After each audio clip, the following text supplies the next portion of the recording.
Good morning dear students. बेटा जैसा कि आपको पता है कि हमारा जो चैप्टर चल रहा है फिजिक्स में वो इलेक्ट्रिसिटी है, और इलेक्ट्रिसिटी में हमने पिछली क्लासेस में इलेक्ट्रिक चार्ज के बारे में पढ़ा था। इलेक्ट्रिक चार्ज के बारे में मैंने आप लोगों को बताया था कि बेटा इलेक्ट्रॉन जो होता है, इलेक्ट्रॉन का जो चार्ज जो होता है वो बेसिकली बेटा नेगेटिव होता है, और मैंने आपको बताया था मैग्नीट्यूड कितना होता है 1.6 इंटू 10 की पावर -19 कूलाम्ब होता है। क्या होता है बेटा? कूलाम्ब होता है। ठीक है बेटा।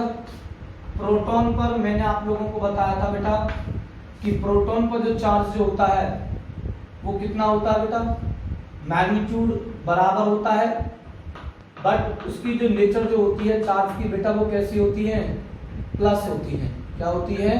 प्लस। न्यूट्रॉन जो होते हैं वो बेटा क्या होते हैं, न्यूट्रल होते हैं। क्या होते हैं बेटा? न्यूट्रल होते हैं। ठीक है।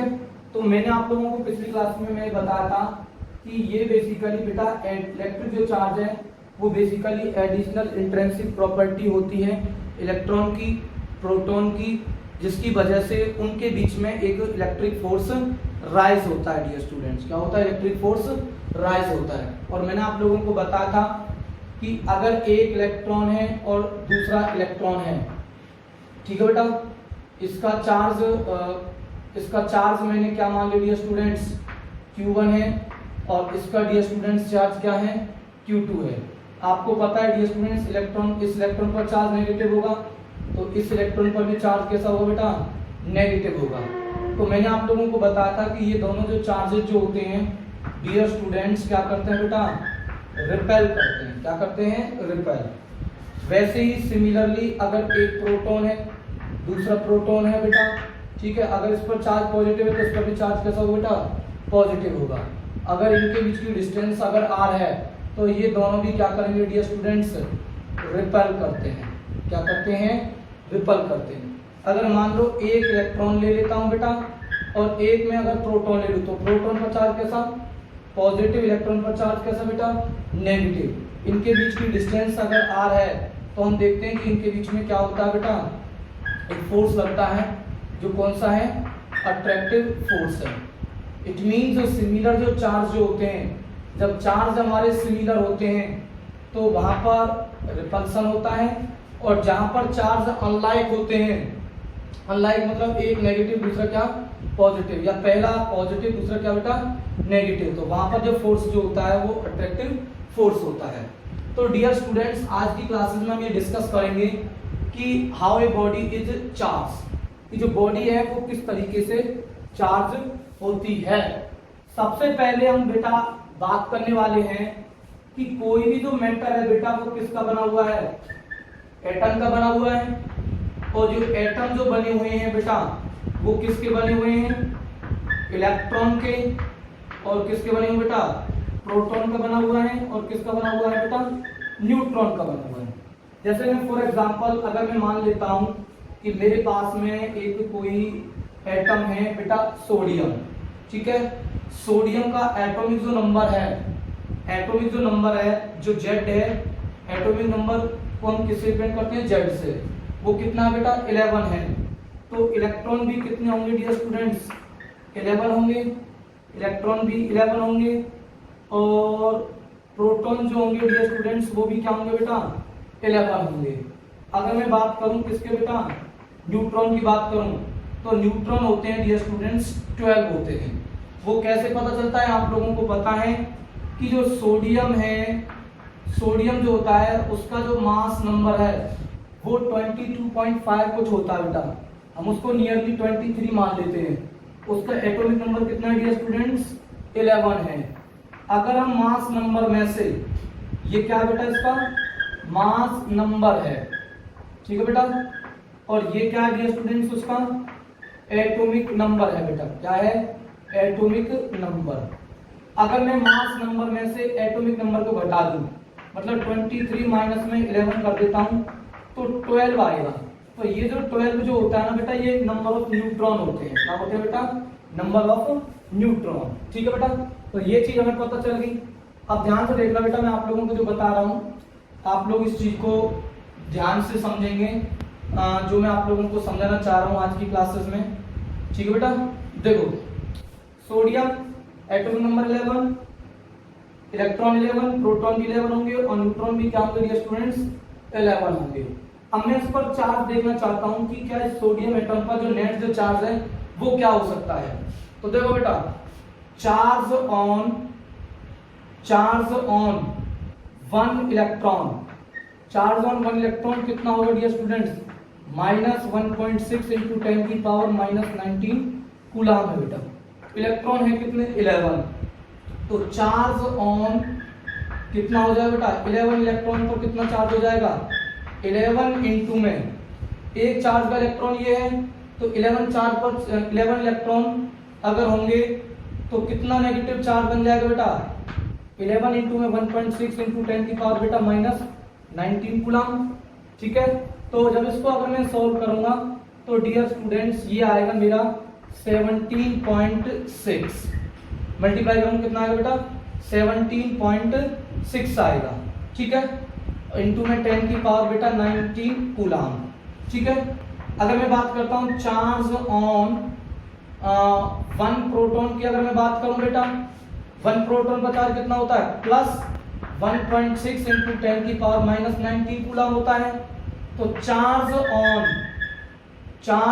ऑन प्रोटॉन है कितना बेटा 11 प्रोटॉन पर चार्ज कितना होगा 11 इंटू में 1.6 इंटू 10 की पावर -19 कूलाम। ठीक है बेटा, तो ये भी कितना आ जाएगा 17.6 इंटू 10 की पावर -19 कूलाम। ठीक है बेटा, तो चार्ज ऑन न्यूट्रॉन की अगर मैं बात करूं, चार्ज ऑन न्यूट्रॉन की अगर मैं बात करूं तो कितना होता है बेटा 0 चार्ज होता है। न्यूट्रॉन मतलब 0 चार्ज। ठीक है, 0 होता है न्यूट्रॉन का जो चार्ज है। अगर मान लो मैं फॉर एग्जांपल अगर मैं इनका नेट चार्ज निकालता हूं, क्या निकालता हूं बेटा मैं नेट चार्ज अगर मैं यहां पर निकालूं, अगर मैं यहां पर नेट चार्ज की अगर मैं बात करूं तो नेट चार्ज बेटा मेरा कितना आएगा, तो नेट चार्ज हमारा कितना आएगा ये मुझे देखना बेटा। तो देखो नेट चार्ज मतलब टोटल चार्ज मतलब net charge is equal to कितना होगा बेटा चार्ज ऑन 11 इलेक्ट्रॉन -17.6 इंटू 10 की पावर -11 प्लस में चार्ज ऑन 11 प्रोटॉन 17.6 इंटू 10 की पावर -19 कूलाम प्लस में चार्ज ऑन न्यूट्रॉन कितना बेटा 0। अब आपको पता है कि -17.6 इंटू 10 की पावर -19 और प्लस में क्या है 17.6 इंटू 10 की पावर -19 कूलाम, तो ये कट जाएगा। तो कहने का मतलब क्या है कि 0 प्लस में क्या बचेगा बेटा 0 के बराबर बचेगा। मतलब कहने का मतलब ये है कि जो नेट जो चार्ज है जो हमारा जो एटम है उस पर जो नेट जो चार्ज है वो कैसा है डियर स्टूडेंट्स 0 है। क्या है 0 का मतलब ये है कि जो एटम जो होता है वो बेटा हमारा इलेक्ट्रिकली क्या होता है न्यूट्रल होता है। ये आप लोगों ने 9th क्लास में केमिस्ट्री के अंदर भी पढ़ा हुआ है बेटा ये कि एटम इज इलेक्ट्रिकली न्यूट्रल। तो आपसे पूछा जाए कि एटम इलेक्ट्रिकली न्यूट्रल क्यों होता है तो आप लोग बताओगे कि क्योंकि जितने नंबर ऑफ इलेक्ट्रॉन होते हैं और उतने नंबर ऑफ ही क्या होते हैं बेटा प्रोटॉन अगर हो। किसी एटम के अंदर अगर इलेक्ट्रॉनों की संख्या अगर नंबर ऑफ इलेक्ट्रॉन्स अगर वो बराबर हो बेटा किसके नंबर ऑफ प्रोटॉन्स के, तो डियर स्टूडेंट्स जो नेट जो चार्ज जो आता है, मैं बात कर रहा हूं कौन से चार्ज की नेट चार्ज की बात कर रहा हूं, वो नेट चार्ज कैसा होता है डियर स्टूडेंट्स 0 होता है। क्यों 0 होता है क्योंकि जितने इलेक्ट्रॉन हैं उतने ही प्रोटॉन हैं और दूसरा इलेक्ट्रॉन पर नेगेटिव चार्ज होता है और प्रोटॉन पर कैसा चार्ज बेटा पॉजिटिव चार्ज है। इसका मतलब अगर चार्जेस इक्वल एंड अपोजिट हो, चार्ज अगर इक्वल मैग्नीट्यूड में हो और अपोजिट हो तो डियर स्टूडेंट्स वहां पर जो रिजल्टेंट जो आता है वो 0 आता है। क्या आता है 0। तो यहाँ ये चीज है, तो हमें ये चीज समझ चलेगी एटम इज इलेक्ट्रिकली न्यूट्रल। अब बात ये आती है कि हम किसी कोई बॉडी है, अगर एटम की वो बनी हुई है, तो एटम तो इलेक्ट्रिकली न्यूट्रल है, तो वो बॉडी चार्ज कैसे हो जाती है, वो बॉडी चार्ज कैसे होती है, ये हमारी आज क्लास का मेन मकसद है बेटा। मेन मोटिव यही है हमारा आज का कि how a body is charge. जबकि हम ये पढ़ चुके हैं कि atom is electrically neutral because it consist of number of electrons and number of protons. तो डियर स्टूडेंट्स, अगर एक चीज ध्यान से सोचें कि अगर number of electron number of proton के बराबर ना हो, मतलब ये अनबैलेंस हो जाए, क्या हो जाए बेटा, अनबैलेंस हो जाए, मतलब कि अगर इलेक्ट्रॉन ज्यादा हो जाए प्रोटॉन कम हो जाए तो नेट चार्ज जीरो नहीं हो सकता। प्रोटॉन अगर ज्यादा हो जाए और नंबर ऑफ इलेक्ट्रॉन कम हो जाए तो डियर स्टूडेंट उस केस में भी नेट चार्ज जीरो नहीं हो सकता। अब बात यहाँ पर ये आती है कि कैसे हम इलेक्ट्रॉनों को कम करेंगे और कैसे हम इलेक्ट्रॉनों को ज्यादा करेंगे। क्या इलेक्ट्रॉन को कम करेंगे या प्रोटॉन को ज्यादा करेंगे, प्रोटॉन को कम करेंगे, इलेक्ट्रॉन को ज्यादा करेंगे, इलेक्ट्रॉन को कम करेंगे, ये हमें कुछ पता नहीं है। अब हमारी क्लासेस यही है बेटा, मेन जो क्लासेस हमारी स्टार्ट होगी, ठीक है। और मैंने जैसा कि पहली वीडियोस में मैंने 2 वीडियो डाली हुई है, आप लोग अच्छा रिस्पॉन्स कर रहे हो, आपको लग रहा है कि सर दो चैप्टर हमसे रह गए हैं पर इस चैप्टर को हम नहीं छोड़ने वाले हैं, तो बेटा ये बहुत अच्छी बात है क्योंकि ये चैप्टर बहुत इंपॉर्टेंट है। क्या है बेटा, इंपॉर्टेंट है। देखो बेटा, आज हमें थोड़ा सा एक हल्का सा आप लोगों को मैं समझाता हूँ। एसचान की बुक में तो आपको नहीं मिलेगा पर आपको मैं समझा रहा हूँ, आप लोग ध्यान से समझेंगे इस चीज को। बेटा एक एटॉमिक मॉडल है, एटॉमिक मॉडल, ठीक है बेटा, atomic model of electricity, atomic model of electricity, ठीक है। इलेक्ट्रिसिटी का एक एटॉमिक मॉडल है बेटा। अब थोड़ा सा एटॉमिक मॉडल के बारे में हम ये पढ़ लेते हैं कि थोड़ा सा एटॉम के बारे में देख लेते हैं कि एटॉम क्या क्या होता है। थोड़े से की पॉइंट में यहाँ पर लिख रहा हूँ, की पॉइंट्स, ठीक है बेटा, अबाउट एटॉमिक मॉडल के बारे में। तो देखो ध्यान से, पहला पॉइंट है कि जो सेंट्रल जो कोर जो होती है ना बेटा, central core of atom, central core of atom is called nucleus बोलते हैं उसको। क्या बोलते हैं बेटा, न्यूक्लियस। क्या बोलते हैं, न्यूक्लियस बोलते हैं बेटा उसको। क्या बोलते हैं, न्यूक्लियस बोलते हैं, ठीक है, न्यूक्लियस। ओके, दूसरी चीज, the central core of atom is called nucleus होता है। The proton and neutron, the proton and neutron is present inside the nucleus। ये आप लोगों ने बेटा 9th क्लासेस में आप लोगों ने पढ़ा हुआ है, पर थोड़ा सा मैं फिर भी डिस्कस कर लेता हूँ, ठीक है बेटा। एक चीज तो ये हो गई, ठीक है। और मैं आपको बता देता हूँ, इन nucleus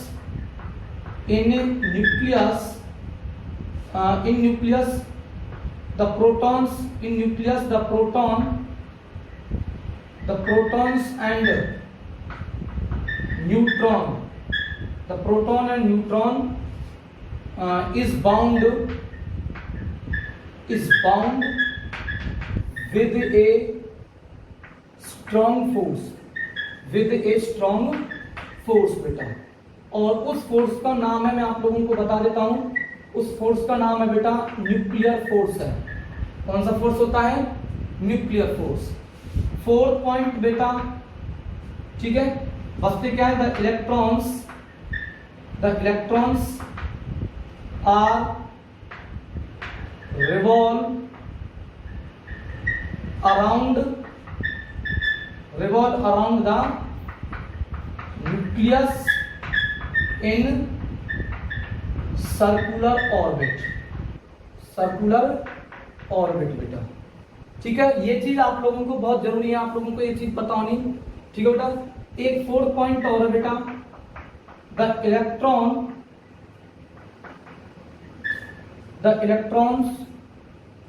electron is bound with A nucleus with A electric force. तो ये कुछ हमारे बेटा की पॉइंट्स हैं एटॉमिक मॉडल के बारे में समझने के लिए। सबसे पहला पार्ट मैंने आप लिखा हुआ है, the central core of atom is called nucleus, proton and neutron is present inside the nucleus, in nucleus the proton and neutron is bound with a strong force, that is nuclear force. The electrons are revolved around the nucleus in circular orbit. The electron is bound with a nucleus with a electric force. तो dear students ये तो clear पता चल गया है कि force हमारे, अगर हम किसी एटम के बारे में अगर हम सोचते हैं, अगर हम कोई एटॉमिक मॉडल अगर बनाना चाहते हैं, जैसे फॉर एग्जांपल अगर मैं सोडियम का ही लेता हूं, किसका लेता हूं बेटा, मैं सोडियम का अगर मैं लेता हूं, तो सोडियम का मैं यहां लिख देता हूं कि सोडियम का एटॉमिक नंबर कितना है बेटा, सोडियम का एटॉमिक जो नंबर है जेड की वैल्यू कितनी है बेटा, 11 है। प्रोटॉन भी क्या है बेटा, 11 है, और इलेक्ट्रॉन भी क्या बेटा 11 है, और न्यूट्रॉन कितने हैं बेटा 12 है। जब हम एटॉमिक मॉडल में सीक्वेंस स्टडी करते हैं, इस एटॉमिक मॉडल को इसका हम एक मॉडल बनाते हैं, एटॉमिक मॉडल बनाते हैं सोडियम का, ठीक है बेटा, और देखते हैं क्या है। देखो बेटा ये सोडियम है, सोडियम की जो सेंट्रल जो कोर है, ये जो सेंट्रल जो कोर है इसको हम बोलते हैं, एटम की जो सेंट्रल जो कोर है उसे न्यूक्लियस बोलते हैं, ठीक है बेटा। इस न्यूक्लियस के अंदर मैंने बताया था बेटा क्या होते हैं, प्रोटॉन और क्या प्रेजेंट होते हैं बेटा, न्यूट्रॉन प्रेजेंट होते हैं।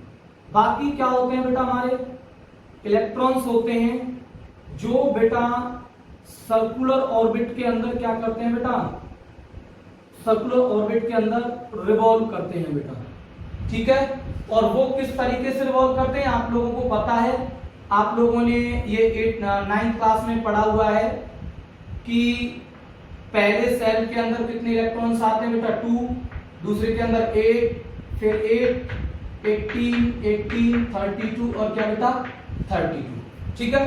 तो प्रोटॉन 11 तो क्या आ गए बेटा इसके अंदर, प्रोटॉन आ गए, और प्लस में कितने आ गए बेटा, न्यूट्रॉन कितने आ गए बेटा हमारे 12 आ गए इसके अंदर। अब बचे कौन बेटा, बचे कौन, इलेक्ट्रॉन बचे। इलेक्ट्रॉन जो होते हैं वो पहले वाले सेल के अंदर, पहली वाली ऑर्बिट के अंदर कितने आते हैं बेटा, 2 इलेक्ट्रॉन आते हैं, ठीक है, 2 इलेक्ट्रॉन्स आ गए इस पर, ओके बेटा। अब कितने इलेक्ट्रॉन आएंगे अगले वाले सेल के, अगली वाली ऑर्बिट के अंदर, अगले वाले सेल के अंदर, ऑर्बिट नहीं बोल करके हम बोलेंगे सेल के अंदर, अगले वाले सेल के अंदर कितने इलेक्ट्रॉन्स है 8, 1 2 3 4 5 6 7 और ये क्या बेटा 8 इलेक्ट्रॉन्स हैं, ओके। ये हमारे 8 इलेक्ट्रॉन्स हैं जो सेकंड ऑर्बिट के अंदर आएंगे। अब देखो सोडियम के कितने इलेक्ट्रॉन्स आ गए हैं, पहले वाले सेल के अंदर 2, दूसरे वाले सेल के अंदर कितने आ गए बेटा, कितने आ गए, दूसरे वाले सेल के अंदर आ गए 8, 2 और 8 10 हो गए। बचा कितना बेटा, 1 इलेक्ट्रॉन बचा। ये वाला जो इलेक्ट्रॉन जो होता है ये आउटर मोस्ट इलेक्ट्रॉन है सोडियम का, आउटर मोस्ट इलेक्ट्रॉन, ठीक, क्योंकि वो आउटर मोस्ट ऑर्बिट के अंदर है तो उस इलेक्ट्रॉन को आउटर मोस्ट इलेक्ट्रॉन बोलते हैं बेटा, ठीक है। अब देखो मैंने आप लोगों को एक चीज क्या बताई थी बेटा कि जो प्रोटॉन और जो न्यूट्रॉन है उनके बीच में एक फोर्स क्या लगता है बेटा, एक न्यूक्लियर फोर्स लगता है। क्या, कौन सा फोर्स लगता है, न्यूक्लियस के अंदर जो प्रोटॉन और न्यूट्रॉन जो होते हैं उनके बीच में एक न्यूक्लियर फोर्स है। और मैं आप लोगों को बता देता हूं कि न्यूक्लियर जो फोर्स है वो स्ट्रॉन्गेस्ट फोर्स होता है। न्यूक्लियर फोर्स भी 2 तरीके के होते हैं, एक वीक न्यूक्लियर फोर्स होता है और एक होता है dear student strong nuclear force, ठीक है। तो बेसिकली क्या है कि हम ये मानते हैं कि किसी भी एटम की जो सेंट्रल जो कोर होती है उसके अंदर प्रोटॉन और न्यूट्रॉन जो प्रेजेंट होते हैं उनके बीच में एक स्ट्रॉन्ग बॉन्डिंग होती है, ठीक है। उनके बीच में एक फोर्स है न्यूक्लियर फोर्स, जिसके कारण उनकी बेटा क्या है, एक स्ट्रॉन्ग बाउंडिंग है। अगर स्ट्रॉन्ग बाउंडिंग अगर प्रोटॉन की न्यूट्रॉन के साथ में है तो क्या है बेटा, इस प्रोटॉन को हम इस एटम से क्या नहीं कर सकते बेटा, रिलीज नहीं कर सकते, इसे इजेक्ट नहीं कर सकते। क्योंकि अगर मैं प्रोटॉन को अगर मैं इजेक्ट करूंगा इस मेटल के सरफेस से, मतलब उस एटम की सेंट्रल कोर से, तो मुझे वेरी लार्ज अमाउंट में एनर्जी की जरूरत पड़ेगी। और मैं आपको बता देता हूं इतनी एनर्जी अभी पॉसिबल नहीं है। 10th के हिसाब से मैं आप लोगों को ये चीज आपको समझा रहा हूं। थोड़ा सा इनका लेवल अभी थोड़ी सी और भी फिजिक्स है, एडवांस फिजिक्स है इसमें थोड़ी सी 11th-12th की, पर वो मैं आप लोगों को नहीं बता रहा क्योंकि आप लोग कंफ्यूज हो जाएंगे। तो मैं आप लोगों को बता रहा हूँ कि प्रोटॉन और न्यूट्रॉन के बीच में एक न्यूक्लियर फोर्स लगता है और वे वेरी स्ट्रॉन्गेस्ट फोर्स होते हैं। अगर प्रोटॉन और न्यूट्रॉन की बाउंडिंग को अगर मैं ब्रेक डाउन करना चाहता हूँ ताकि प्रोटॉन को मैं क्या कर सकूं बेटा, उस एटम से क्या कर सकूं बेटा, इजेक्ट कर सकूं, उसे रिमूव करा सकूं, ये हमारे लिए पॉसिबल नहीं है क्योंकि इसके लिए वेरी लार्ज अमाउंट में एनर्जी की क्या पड़ेगी बेटा, जरूरत पड़ेगी। अब किसके बारे में सोचेंगे, अब हम इलेक्ट्रॉन जो होते हैं वो वेरियस इलेक्ट्रॉन जो होते हैं वो रिवॉल्व करते हैं न्यूक्लियस के चारों इन सर्कुलर ऑर्बिट के अंदर। मैंने आप लोगों को दिखा दिया इस चीज में। Electron is bound with A nucleus with A electric force. अब देखो बेटा, अब आपसे अगर पूछा जाए कि प्रोटॉन पर चार्ज, सॉरी न्यूक्लियस पर चार्ज बताओ, न्यूक्लियस पर जो चार्ज होता है वो पॉजिटिव होता है नेगेटिव होता है? न्यूट्रॉन पर तो कोई चार्ज है नहीं, प्रोटॉन पर कौन सा चार्ज होगा बेटा, पॉजिटिव चार्ज होगा। तो हम कह देंगे कि न्यूक्लियस पर कौन सा चार्ज है बेटा, पॉजिटिव चार्ज है। और इलेक्ट्रॉन पर कैसा चार्ज है बेटा, इलेक्ट्रॉन पर कैसा चार्ज है बेटा, इलेक्ट्रॉन पर जो चार्ज जो होता है वो नेगेटिव होता है। तो मैं आप लोगों को अभी पिछली क्लास में मैं आप लोगों को बताया था और इसी क्लास में शुरुआत में मैंने आप लोगों को बताया था कि बेटा चार्जेस के बीच में the force which is rise between two charges, उस फोर्स को डियर स्टूडेंट्स हम कौन सा फोर्स बोलते हैं, इलेक्ट्रिक फोर्स बोलते हैं। इसका मतलब ये कि नहीं कह सकते कि ये जो इलेक्ट्रॉन है जो इस सर्कुलर ऑर्बिट के अंदर रिवॉल्व कर रहे हैं, ये बेसिकली क्या है बेटा, हम ये कह सकते हैं कि अगर ये सर्कुलर ऑर्बिट में अगर रिवॉल्व कर रहे हैं तो इनके लिए बेटा में एक सेंट्रीफ्यूगल फोर्स की जरूरत पड़ेगी। 9th क्लास में ध्यान करो, मैंने आप लोगों को एक फोर्स के बारे में बताया था, सेंट्रीपिटल फोर्स। सेंट्रीपिटल फोर्स एक ऐसा फोर्स होता है जो किसी भी बॉडी के लिए रिक्वायर होता है। अगर वो बॉडी कैसे पाथ में मूव करती है स्टूडेंट, सर्कुलर पाथ में मूव करती है। और ये जो सेंट्रीपिटल फोर्स होता है डियर स्टूडेंट्स, एक फिक्टिशियस फोर्स होता है, it is not a real force. This fictitious force is provide with a real force. तो यहाँ रियल फोर्स कितना, रियल फोर्स कौन सा लग रहा है बेटा, इलेक्ट्रॉन और न्यूक्लियस के बीच में इलेक्ट्रिक फोर्स लग रहा है, इलेक्ट्रिक फोर्स लग रहा है। वो इलेक्ट्रिक फोर्स इन इलेक्ट्रॉनों को क्या देगा बेटा, एक सेंट्रीपिटल फोर्स प्रोवाइड कराएगा। क्या कौन सा फोर्स प्रोवाइड कराएगा, सेंट्रीपिटल फोर्स प्रोवाइड कराएगा। ठीक है बेटा, उस सेंट्रीपिटल फोर्स के कारण ये इलेक्ट्रॉन क्या करेंगे डियर स्टूडेंट्स, रिवॉल्व करते हैं। क्या करते हैं, रिवॉल्व। ये एक एटॉमिक मॉडल है और इस कंडीशन पर हमने ये पढ़ लिया है। इस कंडीशन पर हम ये मान सकते हैं कि अभी इसके अंदर जितने प्रोटॉन है उतने ही क्या बेटा, इलेक्ट्रॉन्स हैं। मतलब बैलेंस है नंबर ऑफ इलेक्ट्रॉन प्रोटॉन के साथ में बेटा। अब मुझे क्या करना है डियर स्टूडेंट्स, मुझे अनबैलेंस करना है। इलेक्ट्रॉन को अनबैलेंस करूं या प्रोटॉन की हेल्प से अनबैलेंस करूं, या तो मैं प्रोटॉन दूं इसको, या मैं इससे प्रोटॉन को ले जाऊं, या मैं इलेक्ट्रॉन को ले जाऊं, या मैं इलेक्ट्रॉन इसको क्या कर दूं बेटा, मैं इस बॉडी को, इस एटम को दे दूं। दूंगा तब भी चार्ज होगा, लूंगा तब भी चार्ज होगा। वैसे अगर मैं प्रोटॉन दूंगा तब भी चार्ज होगा, अगर प्रोटॉन लूंगा तब भी चार्ज होगा। बट मैं आप लोगों को एक चीज क्लियर बता चुका हूं आप लोगों को कि जो प्रोटॉन और जो न्यूट्रॉन जो होते हैं वो बेटा न्यूक्लियस के अंदर होते हैं और उनके बीच में एक न्यूक्लियर फोर्स होता है। इट मींस हम प्रोटॉन को क्या नहीं कर सकते बेटा, प्रोटॉन को हम किसी एटम के न्यूक्लियस से उसे सेपरेट नहीं कर सकते, मतलब उस एटम से उसे सेपरेट नहीं कर सकते। तो डियर स्टूडेंट फिर किसके बारे में सोचेंगे अगर हमें बॉडी चार्ज करनी है? हमें पता है बॉडी तो चार्ज होगी, नेगेटिवली चार्ज भी होगी और पॉजिटिवली चार्ज होगी। तो वो कौन सी पार्टिकल होगी, कौन सी वो फंडामेंटल पार्टिकल होगी जिसके कारण वो बेटा चार्ज होगी? तो डियर स्टूडेंट्स इस पर हम फोकस करते हैं, इस चीज को हम समझते हैं किस तरीके से क्या होगा बेटा। तो देखो बेटा, मैं आप लोगों को एक इलेक्ट्रिक फोर्स के बारे में कुछ आपको पॉइंट बता रहा हूं, आप लोग उस पॉइंट को ध्यान से फोकस करेंगे बेटा कि जो इलेक्ट्रिक जो फोर्स है ना बेटा, कौन सा फोर्स, जो इलेक्ट्रिक जो फोर्स है वो बेसिकली डियर स्टूडेंट्स, वो बेसिकली क्या है डियर स्टूडेंट्स, वो डिपेंड करता है टू फैक्टर पर। एक तो प्रोडक्ट ऑफ चार्जेस के डायरेक्टली प्रोपोर्शनल होता है, ठीक है डियर स्टूडेंट्स, और एक होता है डियर स्टूडेंट्स हमारा क्या बेटा, इनवर्सली प्रोपोर्शनल होता है square of distance between them के। इसका मतलब ये है कि अगर मान लो मेरे पास में एक ये Q1 चार्ज है, हमेशा चार्ज को हम Q से रिप्रेजेंट करेंगे, चाहे आप कैपिटल Q ले लेना या स्मॉल q ले लेना बेटा। मान लो ये चार्ज Q1 है, मैं यहाँ पे बना देता हूँ कि मान लो एक चार्ज Q1 है और दूसरा चार्ज बेटा क्या है Q2। अगर इनके बीच की डिस्टेंस क्या है बेटा, r है, तो इनके बीच में जो लगने वाला जो फोर्स है ना डियर स्टूडेंट्स, लगने वाला जो फोर्स है वो बेसिकली डियर स्टूडेंट्स वो दो पोस्टुलेट को यूज करके निकाला जाएगा। कैसे कि जो फोर्स है वो डायरेक्टली प्रोपोर्शनल होगा इन दोनों चार्जेस के प्रोडक्ट में, ठीक है बेटा। दूसरा क्या होगा बेटा, इनवर्सली प्रोपोर्शनल होगा square of distance between two charges. इसका मतलब क्या है, इस पॉइंट को देखो यार, इलेक्ट्रॉन प्रोटॉन का चार्ज तो कांस्टेंट है भाई, इलेक्ट्रॉन पर चार्ज कितना होगा 1.6 इंटू 10 की पावर -19 कूलम, और प्रोटॉन पर चार्ज भी 1.6 10 की पावर -19 कूलम, तो इनका प्रोडक्ट तो कांस्टेंट हो जाएगा। इनका प्रोडक्ट क्या हो जाएगा डियर स्टूडेंट, कांस्टेंट हो जाएगा। तो अगर प्रोडक्ट अगर कांस्टेंट है डियर स्टूडेंट्स, तो हम दूसरे फैक्टर के बारे में सोचते हैं, क्योंकि आप लोगों को पता है कि भाई अगर मैं इस इलेक्ट्रॉन की और मैं प्रोटॉन की अगर मैं बात करूं, इलेक्ट्रॉन और प्रोटॉन की, ठीक है बेटा, तो इनका जो मैग्नीट्यूड जो होगा, इनका प्रोडक्ट जो आएगा वो कांस्टेंट रहेगा।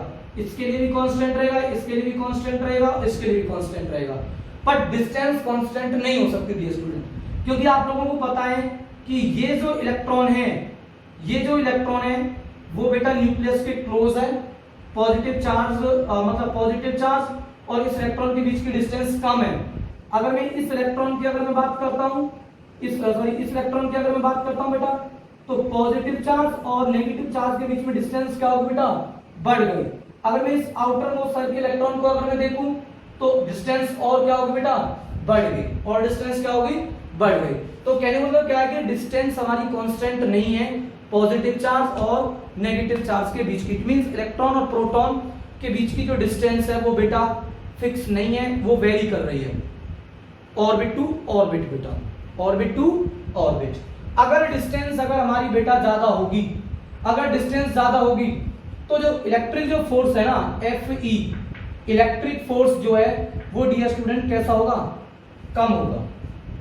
अगर डिस्टेंस क्या होगी डियर स्टूडेंट्स, कम होगी, तो डियर स्टूडेंट्स इलेक्ट्रिक फोर्स कैसा होगा, ज्यादा होगा। अब जरा इस चीज को यहां पर इंप्लीमेंट करते हैं। यहां पर हम किस तरीके से इंप्लीमेंट करेंगे, देखो बेटे ध्यान से, ये वाला जो इलेक्ट्रॉन है, ये वाले दो इलेक्ट्रॉन है, इनके बीच का सेपरेशन कम है पॉजिटिव चार्ज से।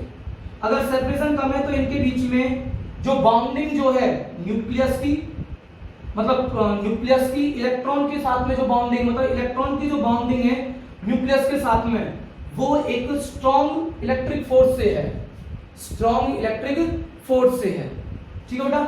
अगर मैं इस आउटर मोस्ट साइड इलेक्ट्रॉन को, आउटर मोस्ट साइड के इस इलेक्ट्रॉन को देखूं, तो मैं ये कह सकता हूं कि डिस्टेंस मतलब न्यूक्लियस और आउटर मोस्ट साइड का जो इलेक्ट्रॉन है जो रिवॉल्व कर रहा है अराउंड द न्यूक्लियस, उसकी डिस्टेंस बेटा कैसी है, ज्यादा है, उसकी डिस्टेंस कैसी बेटा, ज्यादा। इट मीन जो आउटर मोस्ट साइड का जो इलेक्ट्रॉन है जो रिवॉल्व कर रहा है अराउंड द न्यूक्लियस, वो बेटा एक इलेक्ट्रिक फोर्स के साथ में तो बाउंड है, इलेक्ट्रिक फोर्स के साथ में बाउंड तो है, बट जो इलेक्ट्रिक जो फोर्स जो होगा इस इलेक्ट्रिक फोर्स के कंपेयर में, यहां पर बनने वाला इलेक्ट्रिक फोर्स और यहां पर बनने वाला जो इलेक्ट्रिक जो फोर्स है, यहां वाला इलेक्ट्रिक फोर्स कैसा होगा बेटा, वीक होगा, यहां वाला इलेक्ट्रिक फोर्स कैसा होगा बेटा, स्ट्रांग होगा।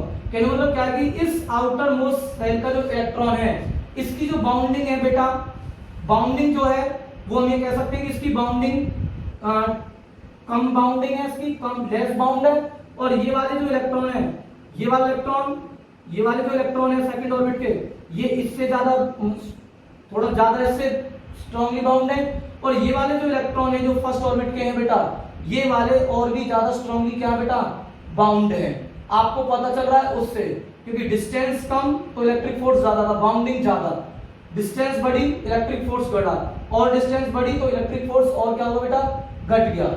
ठीक है, ठीक है बेटा। तो आउटर मोस्ट सेल का जो इलेक्ट्रॉन जो होता है ना dear students, outermost shell का जो इलेक्ट्रॉन जो होता है वो बेटा टाइटली बाउंड नहीं होता विद इलेक्ट्रिक फोर्स। अगर मान लो मैं इस इलेक्ट्रिक फोर्स को अगर मैं ब्रेक डाउन कर दूं, इस इलेक्ट्रिक फोर्स को, मतलब आउटर मोस्ट सेल का जो इलेक्ट्रॉन है जो न्यूक्लियस के चारों ओर क्या कर रहा है बेटा, रिवॉल्व कर रहा है विद इलेक्ट्रिक फोर्स या with electric bound, electrically bound with electric force, it can, if it is break down what happens, this electron can be free. अब अगर ये इलेक्ट्रॉन फ्री हो जाएगा तो ये इलेक्ट्रॉन ट्रांसफर हो सकता है, दूसरी बॉडी पर जा सकता है। ठीक है डियर स्टूडेंट्स, ठीक है। तो अगर ये इलेक्ट्रॉन यहां से चला जाए, आउटर मोस्ट सेल का इलेक्ट्रॉन चला जाए, ये इलेक्ट्रॉन अगर चला जाए तो कितने इलेक्ट्रॉन बचेंगे उस पर, 10 रह जाएंगे। प्रोटॉन कितने बचेंगे, प्रोटॉन कितने बचेंगे बेटा, 11 प्रोटॉन बचेंगे। तो 10 प्रोटॉन का चार्ज 10 इलेक्ट्रॉन के चार्ज के साथ में कैंसिल हो जाएगा, बस एक यूनिट पॉजिटिव चार्ज बचेगा, और वो कैसा होगा डियर स्टूडेंट्स, पॉजिटिव चार्ज होगा, इसका मैग्नीट्यूड 1.6 × 10⁻⁻19 कूलम के बराबर होगा। ठीक है डियर स्टूडेंट्स। तो मैं अब आपको एक पॉइंट आपको मैं समझा रहा हूं, आप लोग इस चीज को ध्यान से सुनेंगे जो मैं आपको बता रहा हूं बेटा। अब सोच रहे होंगे कि सर प्रोटॉन अगर इजेक्ट नहीं हो सकता, रिमूव नहीं किया जा सकता अगर किसी मेटल के सरफेस से, तो इलेक्ट्रॉन को हम क्या सर कर सकते हैं, बिल्कुल कर सकते हैं, क्योंकि जो इलेक्ट्रॉन और जो न्यूक्लियस जो होते हैं उनके बीच में जो फोर्स लगता है वो इलेक्ट्रिक फोर्स होता है, और जो इलेक्ट्रिक जो फोर्स जो होता है डियर स्टूडेंट न्यूक्लियर फोर्स के कंपेयर में कैसा होता है डियर स्टूडेंट्स, वीक होता है। कैसा होता है, वीक फोर्स होता है। ठीक है, और इलेक्ट्रिक फोर्स में भी एक वेरिएशन मिलता है डियर स्टूडेंट्स कि ये वाले सेल का इलेक्ट्रिक फोर्स, ये वाले जो ये इस वाले सेल के इलेक्ट्रॉन स्ट्रांगली बाउंड है, इसके वीकली बाउंड है, और इसके और भी कैसे बेटा डियर स्टूडेंट्स, वीकली बाउंड है। अगर मैं इस बाउंडिंग को, अगर इलेक्ट्रिक फोर्स की अगर बाउंडिंग को अगर मैं ब्रेक डाउन कर दूं तो इलेक्ट्रॉन फ्री हो सकता है। तो क्या ये एनर्जी पॉसिबल है हमारे लिए, बिल्कुल यस सर, ये एनर्जी हमारे लिए पॉसिबल है। अब कह रहे सर ये एनर्जी कैसे पॉसिबल है, मैं आपको बताता हूं। जब मैंने आप लोगों को शुरुआत में ये चीज कराई थी, कौन सी चीज, कि प्लास्टिक कॉम्ब है, जैसे प्लास्टिक कॉम्ब रब्ड विद किसके साथ में बेटा, ड्राई हेयर के साथ में। ठीक है बेटा, किसके साथ में, ड्राई हेयर के साथ में। दूसरा मैंने आप लोगों को बताया था ग्लास रॉड रब्ड विद किसके साथ में बेटा, सिल्क क्लॉथ के साथ में। तो मैंने और भी आप लोगों को एग्जांपल बताए थे डियर स्टूडेंट्स, मैंने आपको बताया था अंबर रब्ड विद किसके साथ में डियर स्टूडेंट्स, वूलन क्लॉथ के साथ में। अब डियर स्टूडेंट्स आपको ये पता चल रहा है कि मैंने आप लोगों को जब ये चीज समझाई थी तो मैंने आपको एक चीज बताई थी, रब्ड आ रहा है यहाँ पर, क्या आ रहा है, रब्ड। तो ये रब क्यों किया जा रहा है, आपने क्या सोचा था, ये चीज नहीं सोचा था आपने, सिर्फ मैंने आपको बताया और मैंने कहा भी था बेटा कोई टेंशन नहीं है, आपको जितना बता रहा ज्यादा आप इसको समझें। अब रब करने से बेसिकली क्या होता है, जैसे मान लो अगर मैं एक बॉडी को, जैसे मान लो वन बॉडी है और ये सेकंड बॉडी है, अगर मैं इसको रब करूंगा तो डियर स्टूडेंट्स रब करने से, रबिंग मतलब अगर इन दोनों दो सरफेस, अगर मैं दोनों ऑब्जेक्ट को अगर रब करूंगा इट मींस इनके बीच में फ्रिक्शन बन रहा है। अगर फ्रिक्शन बनेगा तो डियर स्टूडेंट्स क्या होगा, एक हीट एनर्जी डेवलप होगी। क्या होगी dear students, heat energy develop होगी। अब वो जो हीट जो एनर्जी जो डेवलप जो होती है वो डियर स्टूडेंट्स वो हमारी यूज होती है, क्या होती है, यूज हो जाती है। किस चीज में यूज होती है, कि जो इलेक्ट्रिक जो फोर्स, इलेक्ट्रॉन इलेक्ट्रिक फोर्स के साथ में जो बाउंड होते हैं ना, उस इलेक्ट्रिक ब्रेकडाउन को क्या कर देती है डियर स्टूडेंट्स, मतलब जो इनके बीच में जो ब्रेकडाउन है, जो बाउंडिंग है डियर स्टूडेंट्स इलेक्ट्रॉन की न्यूक्लियस के साथ में विद इलेक्ट्रिक फोर्स, वो जो बाउंडिंग जो होती है ना डियर स्टूडेंट्स, उस एनर्जी से वो क्या हो जाती है डियर स्टूडेंट्स, ब्रेक डाउन हो जाती है।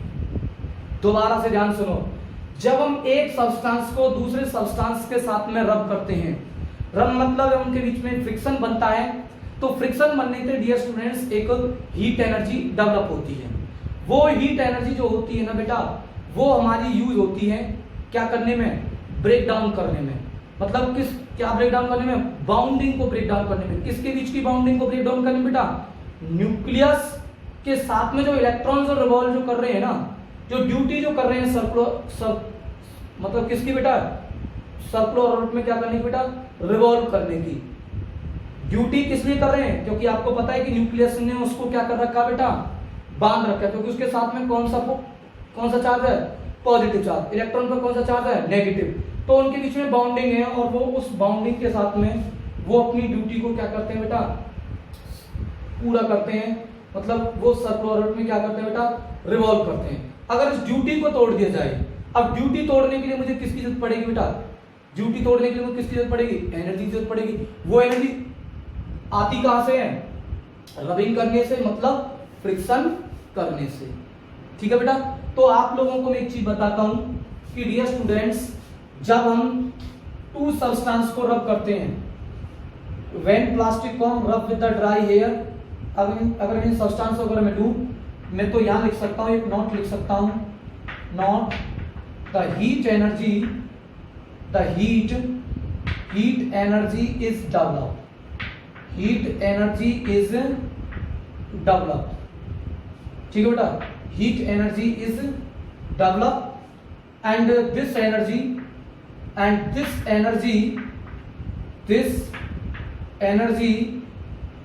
is used to break down the bonding which is used to break down the bonding of electron and nucleus, so yeah, hence electron is ejected from the nucleus of atom बेटा, from the nucleus of atom। ये चीज आप लोगों को समझ में आ गई बेटा, जो मैं आप लोगों को ये चीज बता रहा हूं। क्या चीज बताई है मैंने आप लोगों को अभी बेटा, मैंने आप लोगों को एक चीज बताई है कि जब हम प्लास्टिक कॉम को रब करते हैं ड्राई एयर के साथ में, तो बेसिकली क्या होता है, एक हीट वुड को, ग्लास रॉड को rub with the silk cloth, amber rub with the woollen cloth, तो हीट एनर्जी डेवलप होती है and this energy used to break down the bonding of electron and nucleus. The electrons is ejected from the hence the electron is ejected from the nucleus of atom and it can be transferred and मैं लिख देता हूं and it can be transferred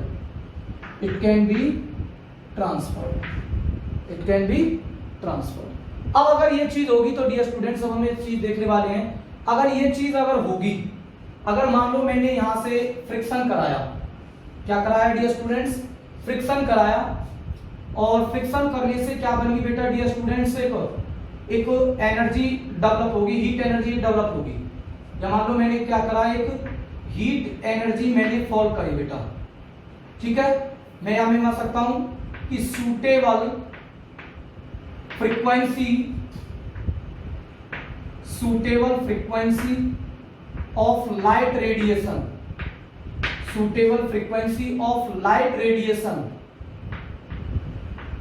suitable frequency of light radiation अगर मैं fall कर रहा हूं, मतलब कहने का suitable frequency of light radiation का मतलब है कि अगर मान लो मैं इस पर एक एनर्जी, अगर मैं इस पर स्ट्राइक कराता हूं, अगर मैं इस पर एनर्जी फॉल करूं, तो वो जो एनर्जी जो रहेगी ना डियर स्टूडेंट्स, वो क्या हो जाएगी डियर स्टूडेंट्स, वो इलेक्ट्रॉन उस एनर्जी को एब्जॉर्ब करेगा। और जैसे ही वो इलेक्ट्रॉन उस एनर्जी को ऑब्जर्व करेगा, तो डियर स्टूडेंट्स क्या होगा, वो जो इलेक्ट्रॉन जो रहेगा, वो जब वो एनर्जी को एब्जॉर्ब करेगा, हीट एनर्जी को एब्जॉर्ब करेगा, तो डियर स्टूडेंट्स इसकी जो बाउंडिंग जो होगी प्रोटॉन के साथ में, वो बाउंडिंग क्या हो जाएगी, टूट जाएगी। और जैसे ही बाउंडिंग टूटेगी तो ये इलेक्ट्रॉन जो रहेगा, ये जो इलेक्ट्रॉन जो रहेगा डियर स्टूडेंट्स, वो क्या हो जाएगा डियर स्टूडेंट्स, वो जो इलेक्ट्रॉन जो रहेगा आउटर मोस्ट सेल का जो इलेक्ट्रॉन है, ये डियर स्टूडेंट्स क्या हो जाएगा, बिकम्स क्या हो जाएगा बेटा, फ्री हो जाएगा। क्या हो जाएगा बेटा, फ्री। क्या हो जाएगा, फ्री हो जाएगा। अगर इससे एक इलेक्ट्रॉन चला गया, अगर इससे क्या चला गया बेटा, एक इलेक्ट्रॉन चला गया, इलेक्ट्रॉन चला गया तो इलेक्ट्रॉनों की संख्या कितनी रहेगी बेटा इस पर, 10, और प्रोटॉनों की संख्या कितनी रहेगी बेटा, प्रोटॉन तो उतने ही हैं, प्रोटॉनों को हम क्या नहीं कर सकते बेटा, इजेक्ट नहीं कर सकते, क्योंकि जो प्रोटॉन जो होते हैं वो बाउंड होते हैं स्ट्रॉन्ग न्यूक्लियर फोर्स से।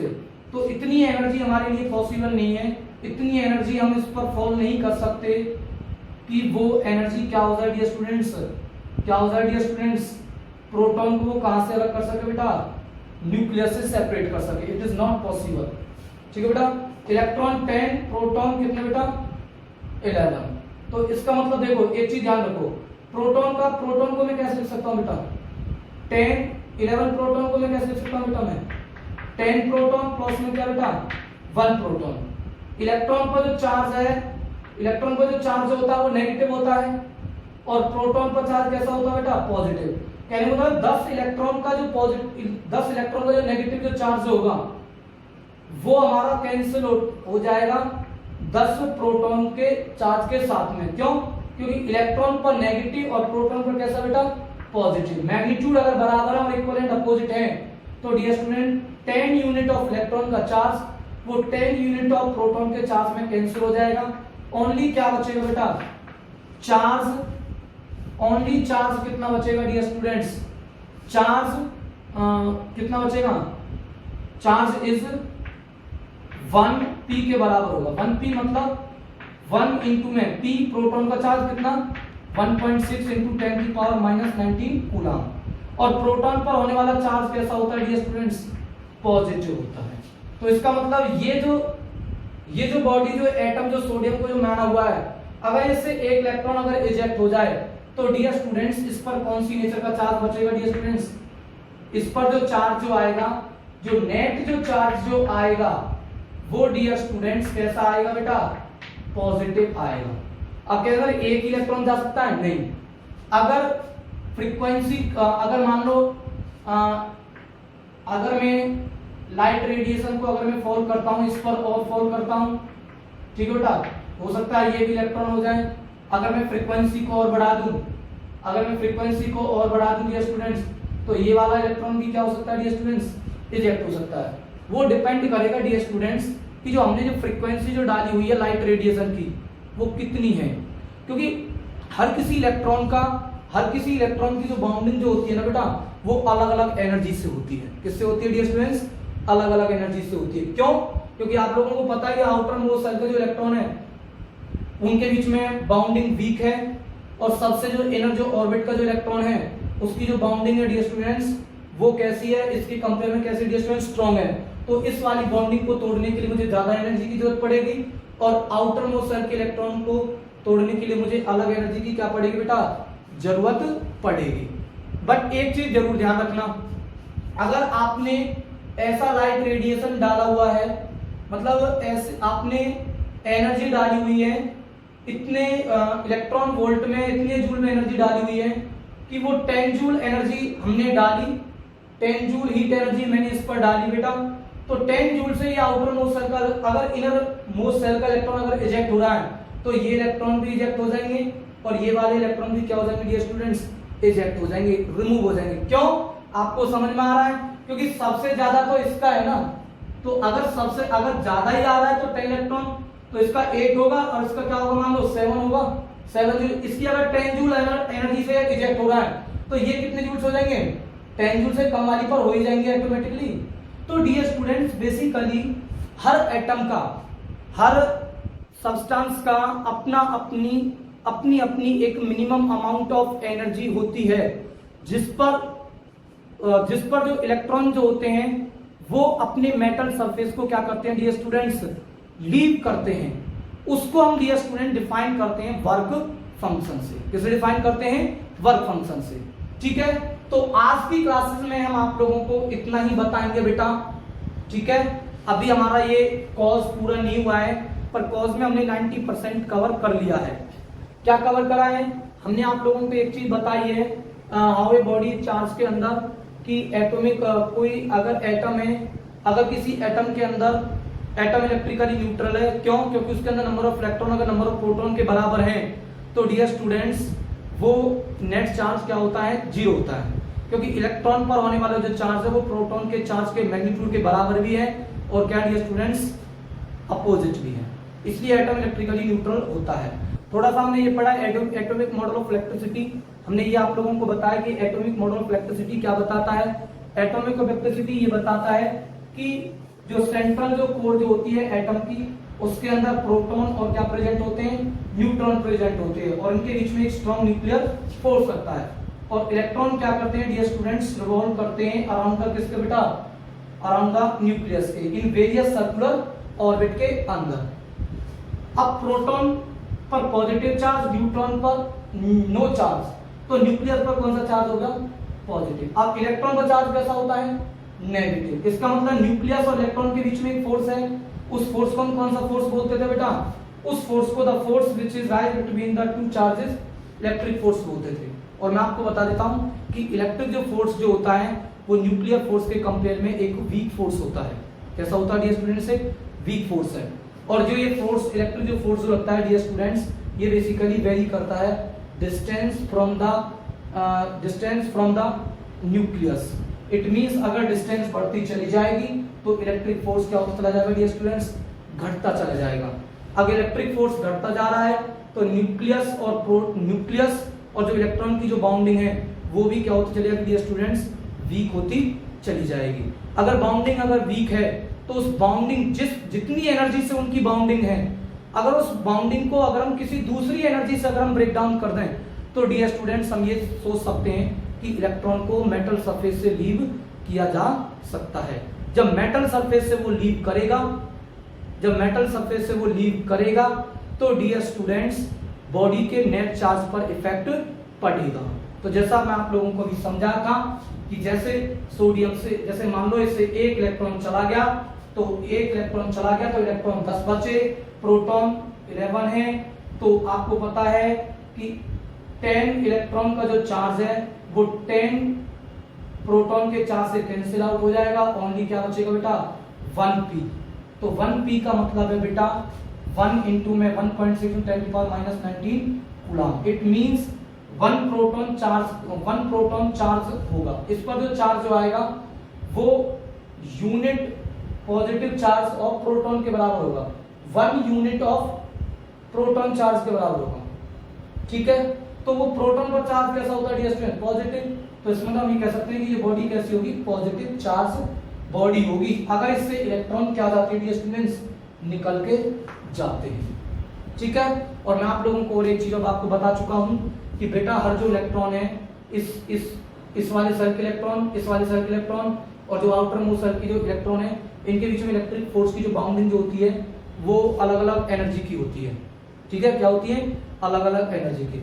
अगर मान लो इसको अगर 5 इलेक्ट्रॉन की है तो अगर इसको 5 जूल एनर्जी की रिक्वायरमेंट होगी सपोज करते हैं, तो इसको 6 जूल की होगी और इसको ज्यादा एनर्जी की क्या पड़ेगी बेटा? जरूरत पड़ेगी। इट मींस हम ये डिफाइन करेंगे अगली वाली क्लासेस के अंदर कि एक minimum amount of energy required होती है, किसी मेटल की एक मिनिमम अमाउंट ऑफ एनर्जी होती है कि जिस कंडीशन पर उस मिनिमम अमाउंट ऑफ एनर्जी पर जो इलेक्ट्रॉन जो होते हैं उस मेटल सरफेस को क्या कर सकते हैं? लीव कर सकते हैं, जिसे हम क्या बोलेंगे डियर स्टूडेंट्स?